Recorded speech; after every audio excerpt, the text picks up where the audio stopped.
По принцип, преди 2 часа си хапнах хубаво след дискотека и тръгвам да се прибирам, за да си се наспя хубавичко и да си почина. Обаче пред дискотеката гледам някаква мацка, мъничко момиче, плаче, покрай нея 2 момчета, тя крещи: къде ми е телефона, реве, истерия. Викам: чакай малко да видим какво става там. Отивам, питам се да разбера какво се случва. Не можем да разберем какво се случва. Оказва се, че те не се познават всъщност. Двете момчета се познават. Мацката никой не я познава.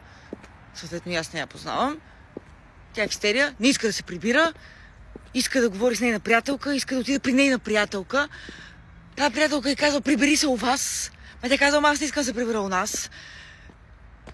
И след дълга дилема, в крайна сметка, решихме, че ще я прибираме от студентски град чак в Люлин при нейната приятелка. Хубаво. Натоварих ги цялата туба, тримата, в едно такси. Викам: не мога да остава мацката. Тия двамата явно върват комплект. Закачили са се там.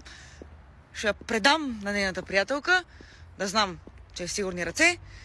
И после наобратно ще се прибирам. Скъсаха ми нервите по пътя. Оставихме в крайна сметка в сигурни ръце. После така лекичко изтърсихме момчетата, защото бяха много пияни и много ме напрягаха през цялото време. Така, само и хърлихме и сега се прибирам да се поспя и да си почина, защото това беше тежко за моите 27 години. И да.